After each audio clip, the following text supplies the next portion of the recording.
గుర్రం జాషువా విభాగము 4 చెప్పుకుందాం. సమదృష్టి అనేటువంటి కావ్య రచయిత ఎవరు అని అడిగితే జాషువా అని చెప్పుకోవాలి. సమదృష్టి జాషువా. దీన్ని ఎలా గుర్తుపెట్టుకోవచ్చు అంటే ఆయన అన్ని వర్గాల పట్ల సమదృష్టి కలిగినటువంటి వాడు జాషువా అని గుర్తుపెట్టుకోండి. గౌరవం కులానిక కళానిక అని కవిత్వంలో కూడా కుల భేదాల అని ప్రశ్నించింది జాషువా. గౌరవం అసలు కులానికి ఉంటుందా? తను రాసేటువంటి కవి రాసే కళానికి ఉంటుందా? కవిత్వంలో కూడా కులమత భేదాలా అని ప్రశ్నించాడు ఘాటుగా జాషువా.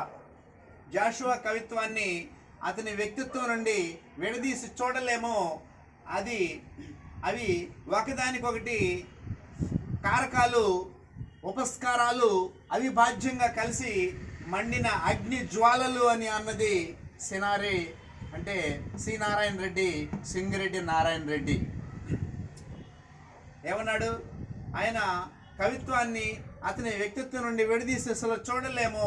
అవి ఒకదానికొకటి అవిభాజ్యాలు, ఉపస్కారాలు, అవి కారకాలు అని చెప్పినాడు. అవి కలిసి మండిన అగ్ని జ్వాలలుగా వర్ణించినది సి నారాయణ రెడ్డి. అయితే జాషువా ఖండ కావ్యాల్లో కొన్ని ముఖ్యమైనటువంటి విషయాలు తెలుసుకుందాం. రాజు మరణించినొకతార రాలిపోయే, సుకవి మరణించినొకతార గగనమెక్కే. రాజు జీవించు రాతి విగ్రహముల యందు, సుకవి జీవించు ప్రజల నాల్కల యందు అంటాడు జాషువా. రాజు చనిపోతే ఒక తార రాలిపోతుంది, ఒక నక్షత్రం. అదే ఒక కవి మరణిస్తే ఒక తార ఆకాశానికి ఎక్కి కూర్చుంటుంది నిత్యం వెలుగుతూ అని కవి యొక్క చిరంజీవత్వాన్ని ఇక్కడ మనకి పద్యంలో తెలియజేశాడు. అలాగే రాజు రాతి విగ్రహాల్లో ఉంటే రాజు చనిపోయిన తర్వాత విగ్రహాలు పెడతారు రాజులవి. ఆ తర్వాత కానీ సుకవి ఎక్కడుంటాడో తెలుసా? వాళ్ళ విగ్రహాల్లో రాజులుంటే సుకవి అనేటువంటి వాడు ప్రజల నాలుకల యందు ప్రశంసించబడుతూ ఉంటాడు అందరి చేత.